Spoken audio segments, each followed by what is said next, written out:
Oh, okay. Starting problem is always there. Yeah, yeah. There'll be some always there. Yeah. Okay, parents. Any question? Prabhu, any comments? Yeah. Yeah, Dr. Jamila. One thing I would like you to touch upon is what if you have kids who are of different genders? So, should you be sensitive to their gender in terms of different aspects of life? What kind of changes would you Okay, suggest to I did parents? wonder whether I should be talking about gender, but I didn't. I thought it'll go off on a tangent. That's why I deliberately left it out. Yes, understanding one's gender, of course, is part of the whole understanding of one's self-image and one's identity. See, the thing is that I think that as time has gone by and as civilizations advance, the difference in roles of genders, they sort of come together, right? So you find recently there was this Supreme Court, some court verdict, right, that you cannot stop men from being nurses in the army hospital. If you can allow women to be fighter pilots, you can allow men to be nurses, right? Earlier, the women are not allowed to be army fighter pilots, nor were men allowed to be nurses. But now you're allowing both, right? So that is it's narrowing.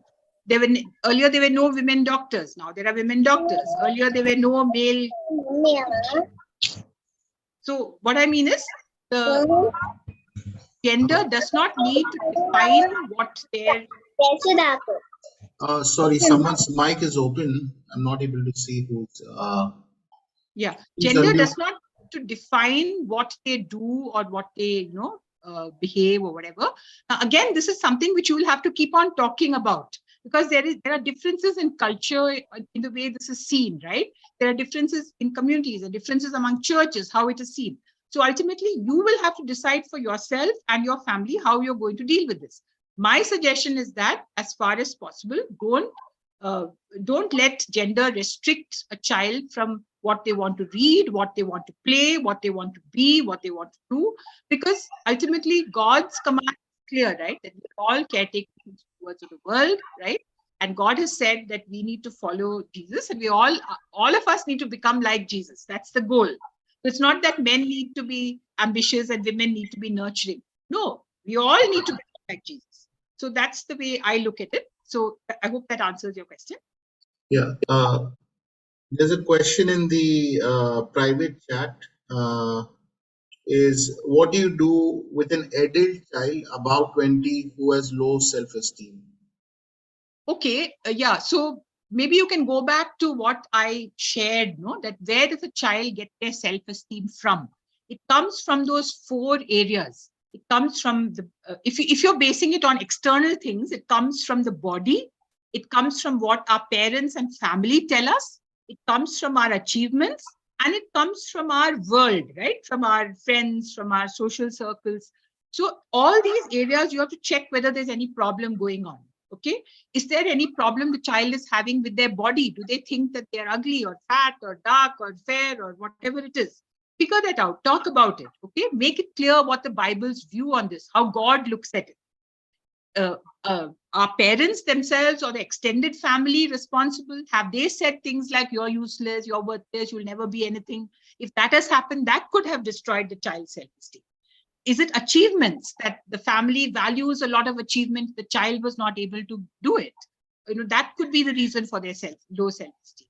Or is it the world? Is it their friends saying, running them down, or the fact that they don't get any likes on Instagram or whatever it is others do? So talk about it. Okay, figure it out what it is behind. And then ultimately our self-esteem should be based on those internal things, that I am loved by God, I am precious in his sight, I can live a meaningful life. Okay, I have work which I can do, I accept myself with my limitations, my intelligence, my studies, whatever it is, I accept myself and I'm happy, and at this point I will take it forward from here. I will live my life meaningfully and ethically. Now these things, when you internalize, then the self-esteem goes up.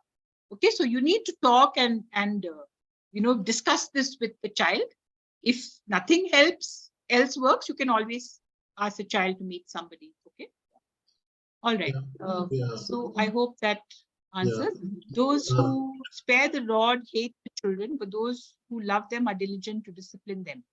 Okay, so this is a comment that someone has made. yeah. There are Yes, today's generation needs the rod more than anything. This is countercultural. What do you think?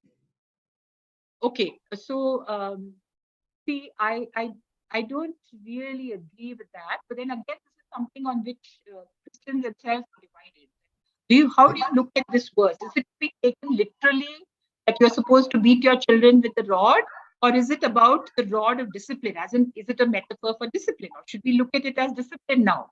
In the 21st century, it makes a lot more sense to look at it that way. All right, to look at it as not as a stick to beat the child with, but the whole metaphor of discipline, the metaphor of some kind of guidance when the child is small, right? As the child grows, you must face it out, because what studies have shown is that excessive violence definitely doesn't help. It just makes the child rebellious, and it can lead the child to become violent in turn. Hmm. So do you really want to go into that kind of down that road? I don't think so. None of us do, right? So rather than this generation requiring the rod, I think what this generation requires is communication, talking. That is what we require most of all. We need to sit and talk to our children, spend time with them, delight in them, have fun with them, okay, play games with them, build a relationship with them, which is not only about control and discipline and studies and achievement and all that. Again, we're going back to those things, right? Uh, Okay. there's one more question anonymously asked.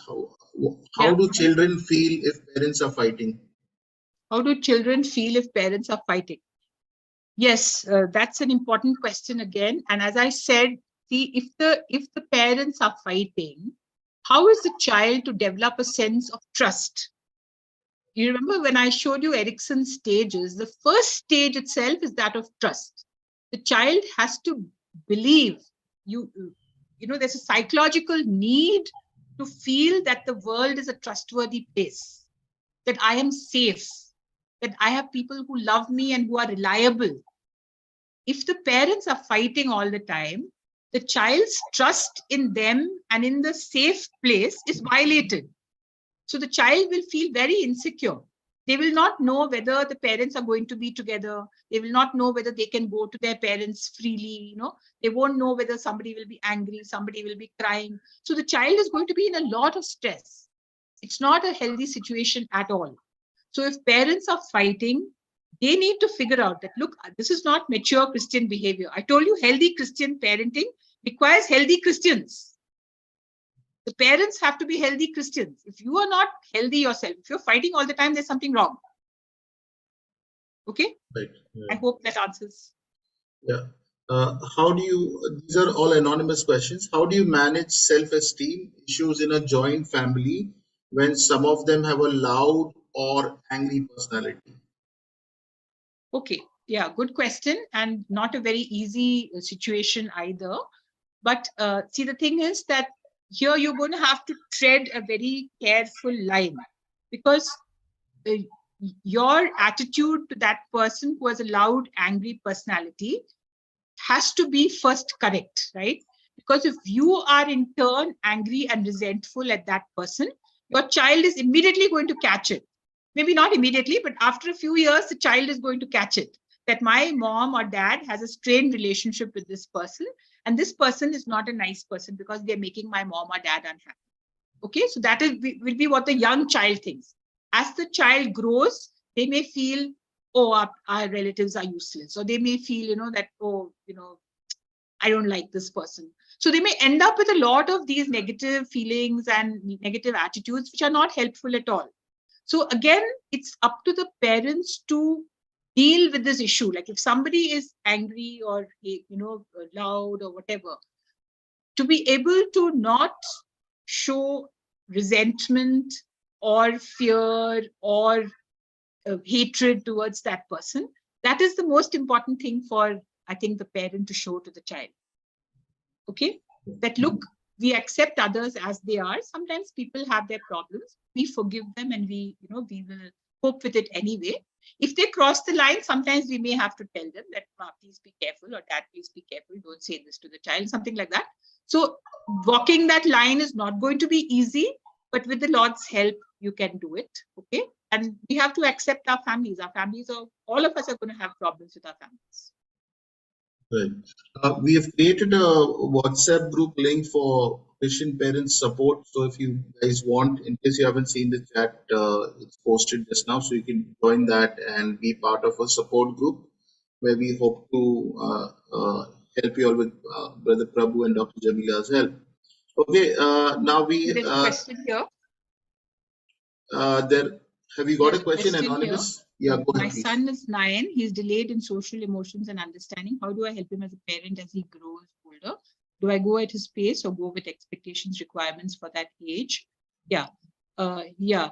So if your child is delayed in social emotions and understanding, then definitely he requires a different pace. No, we cannot go with expectations of others. He has to grow at his own pace. Children who have problems in intellectual or emotional growth definitely need a lot of kindness, and they need a lot of space to grow at their own pace. Okay. And yes, the parents go through a lot of emotional turmoil because others will come in with all sorts of unwanted suggestions and advice. They'll say, go to this doctor, or you did this, or you're not doing this. So to be able to cope with that requires a lot of patience on your part, and also a lot of confidence that you are able to sort of first of all, understand what the problem is from the professionals, and then learn to cope with it in your own way. Okay. You can listen to advice from others, but you don't always have to take it. Okay. And you don't have to, you should very much question anything which blames you or puts guilt on you. Please don't do that. And allow the child to grow at their own pace. Yeah, any other question? Please go ahead and ask. You could There's unmute something and ask. here, Erickson, today's gender. Is there a question that you can find? No, there's no question right now. Yeah, on that. Yeah. Okay. People have appreciated for the presentation, and thanks for organizing and all of that. Yeah. Anybody else who wants to ask any question? We hope to have a series of talk on this topic, and so this would be probably the first part. So yes, you could stay in touch with us. Any question you are right now facing? Any parent, any struggle? Yeah. Anyone? Yeah.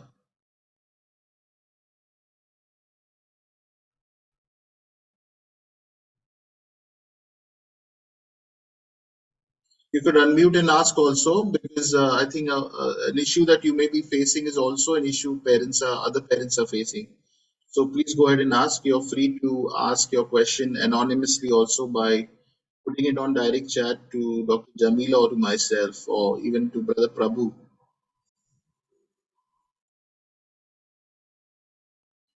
Okay. Okay. How do you teach an 18-year-old? Okay, there's a question here. Okay, yeah. What? Sorry, you can. How do you teach an 18-year-old? To look into people's eyes and talk instead of looking down. Okay, that's an interesting question. You can. Sometimes that is because of a lack of confidence. Yes, sometimes it's just a habit.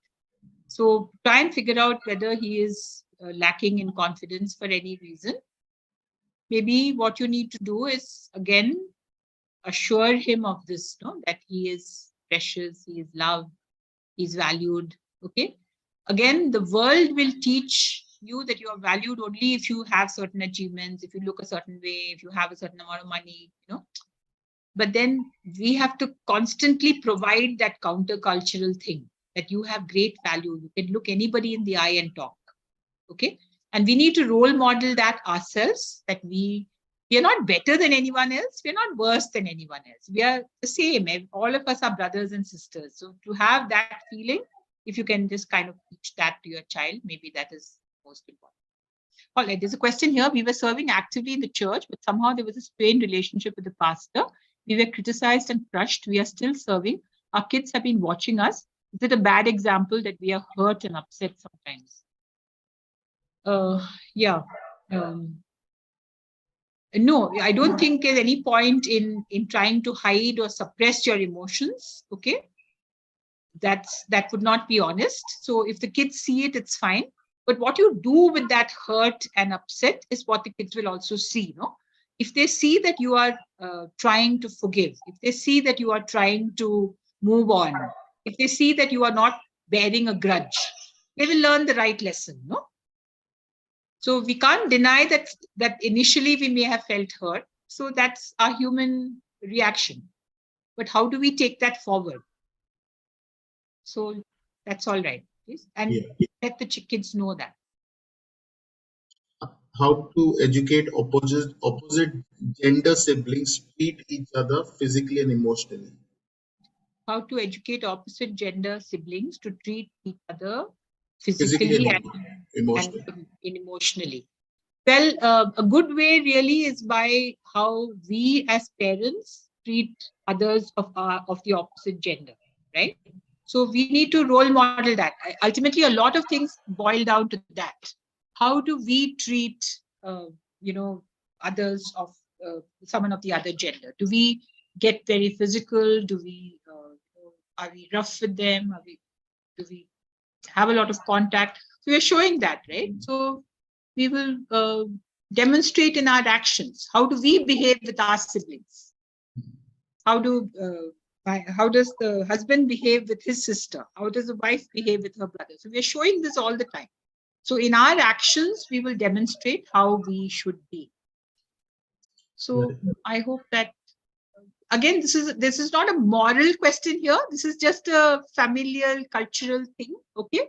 So in some communities, there will be more touch. Some communities, there will be less touch. Some communities, brothers and sisters are very close. Some families, they're very close. Some families, they're not. So there's no moral issue here. Okay. It's just a cultural thing. So you can figure that out, talk about it, and do it. Yeah. Okay. There are some anonymous questions coming. How does one handle this when going through a long spell of separation due to physical abuse from one's spouse? Okay, I'm sorry for that person who's going through that. Yeah, that's a very difficult situation. And I think probably it's one of the most difficult situations for both the spouses as well as the children. It's good probably to let the child know that this is why we have separated. Okay, so there's no point in hiding it. They anyway know about it. But again, what the child will see is how you are taking it forward. Okay, the fact that it was too much for me to bear and I left the house is one thing. But how am I dealing with it now? Am I learning to cope? Am I finding help? Am I, I'm not saying you have to go back to your husband, but are you learning to forgive? I'm not saying that you have to go back. Okay, that's your choice. But are you learning to deal with the whole issue of the abuse? That look, okay, this happened. It was wrong. I've separated, but I'm not going to go on allowing it to make me a victim.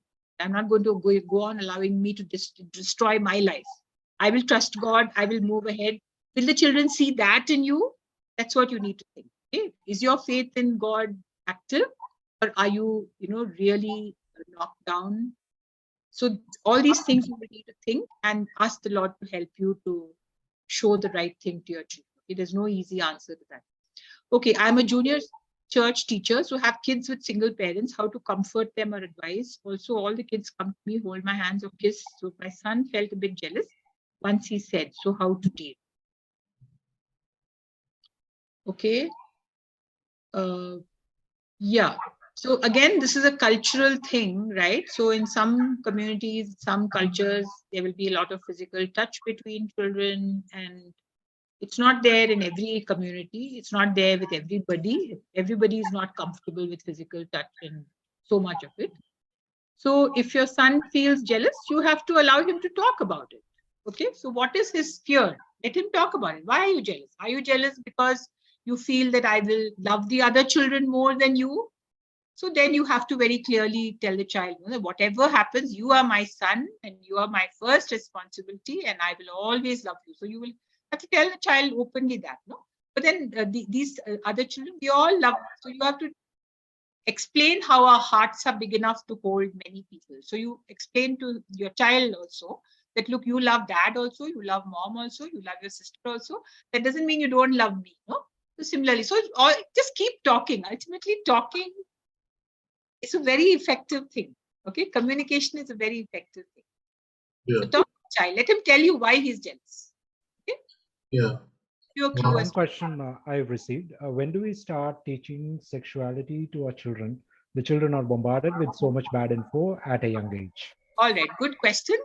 And my answer to that is as early as possible, because as you said, they are going to learn it from someone or the other. So as early as possible, when the question comes up or when something comes up, use very natural methods to talk about it. You know, the funny part is when, the way my daughter talked about this was, she saw an ad for a condom and she came and asked me when I was sitting with my father-in-law. So it was a very, very, you know, culturally strange situation. I was sitting with my father-in-law and she comes with this magazine and says, "What's this?" Okay, so then I told her that's just something which daddies and mummies use to, sort of help them to decide when to have children. And she was happy with that answer and she went off. Then she came maybe 6 months later, 1 year later. She must have been around how much, 5 or 6 or something, very small. Then she read about Onan, okay, where Onan spilt his semen, right, because he did not want to have a child with Tamar. What is this? So the Bible itself is a good way of teaching sex education in a perfectly normal way, okay? So why did he do this? Well, he didn't want to have a baby with her.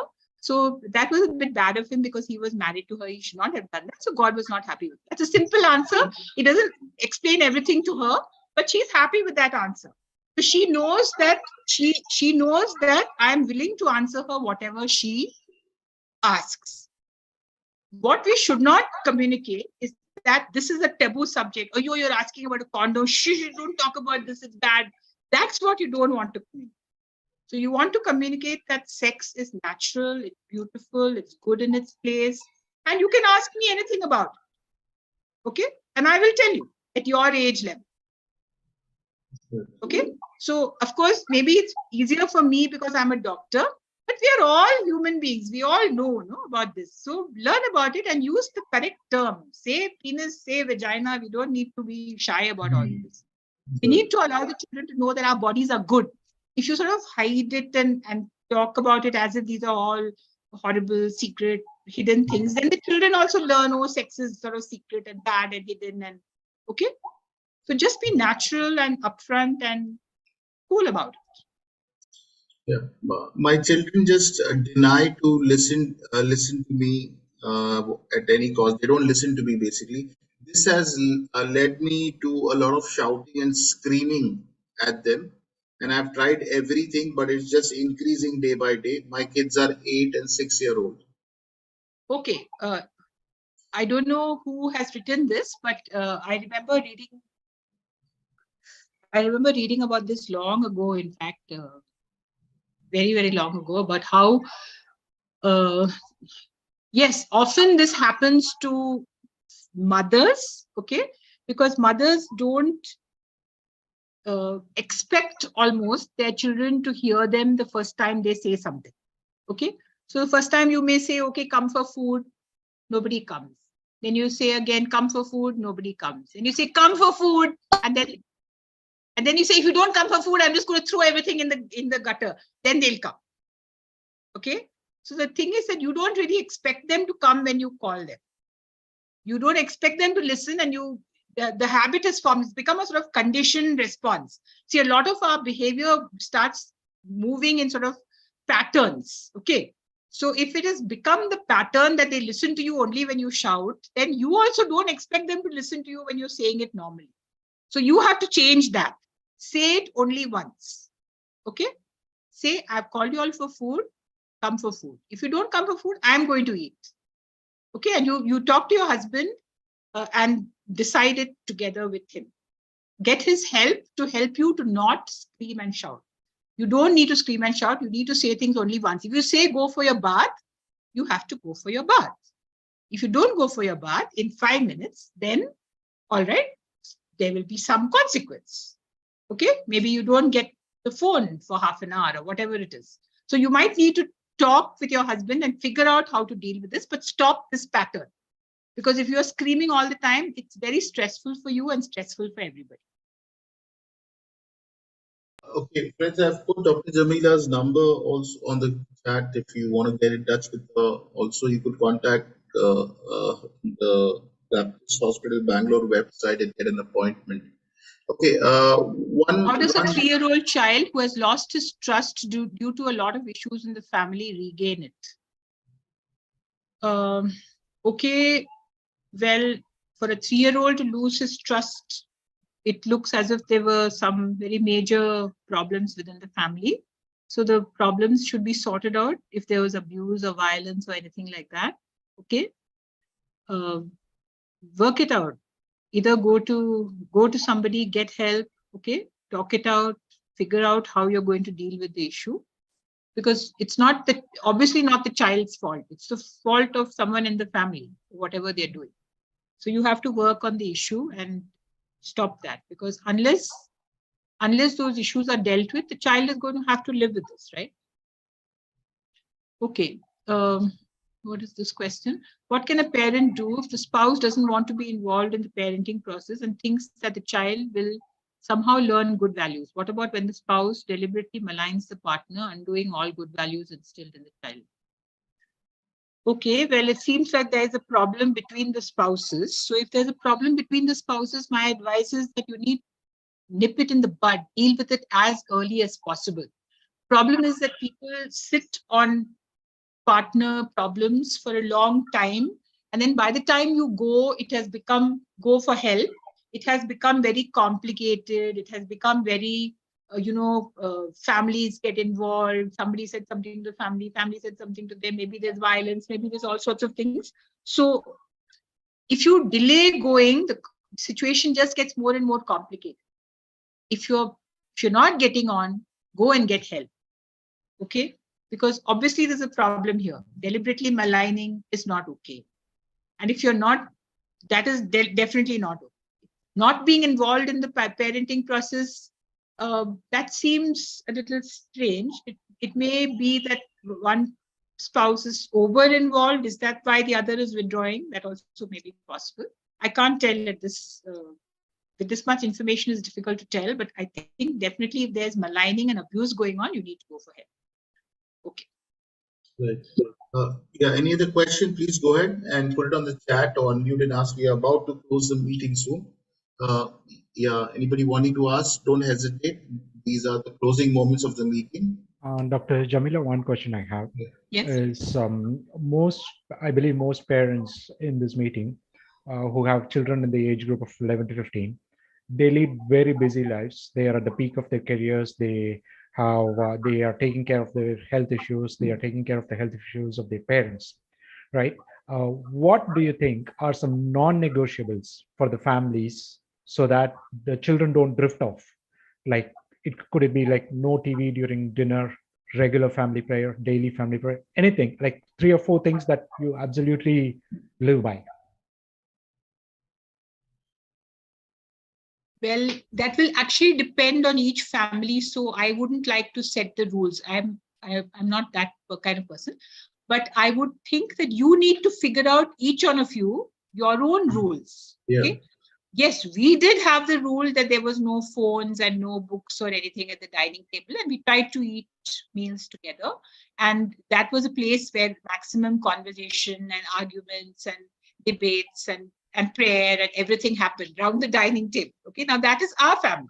You may choose to do it differently. That's up to you. Again, there's no moral right or wrong here. So you can work that out.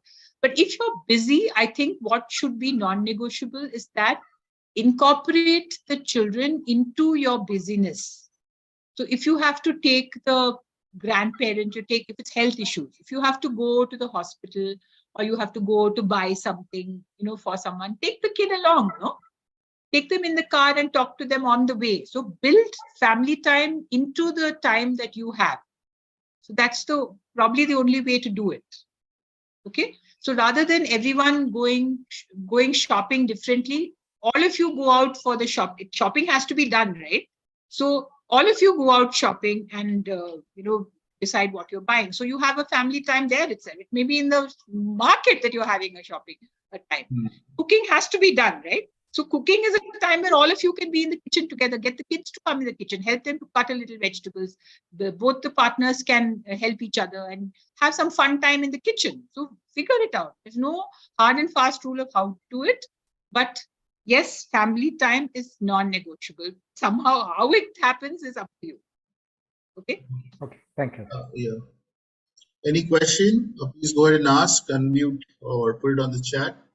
In a recent informal setup of our church friends and all of that, one of the teen basically echoed a comment made about how he thinks that women's place should be in the kitchen.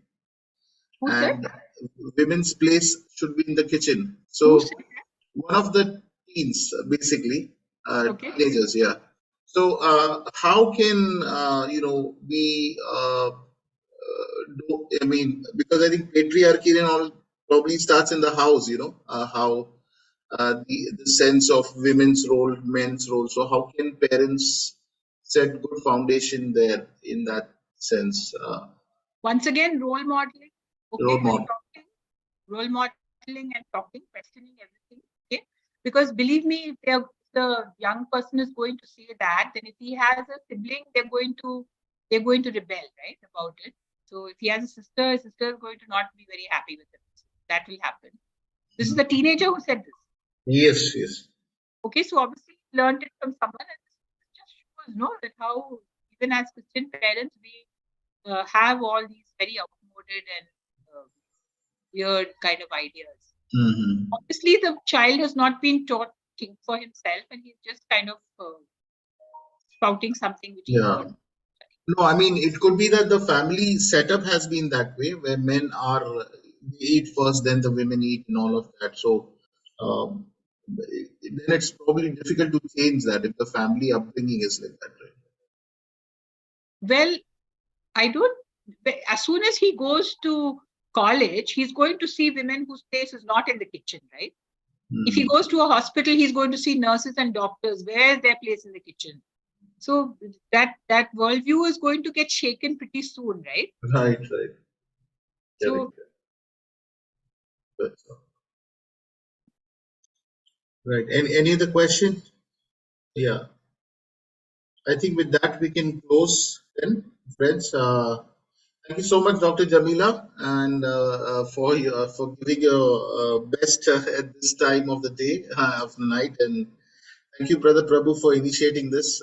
We hope and pray that God will continue to lead us all, to be better role models and parents. And we hope we can meet again soon, another time, and another session. Okay. That's all for today. God bless you all, and good night. And friends, One please minute, do. 1 minute. Please. Yeah. You have a question? Okay. Yeah. Somebody asked for. I just wanted to remind Yeah. everyone to join the WhatsApp group. Please do join and post further questions that you might have. Yeah, there is a WhatsApp group for Christian parents. I'll just post the link again. In case you want to join, please go ahead and join that.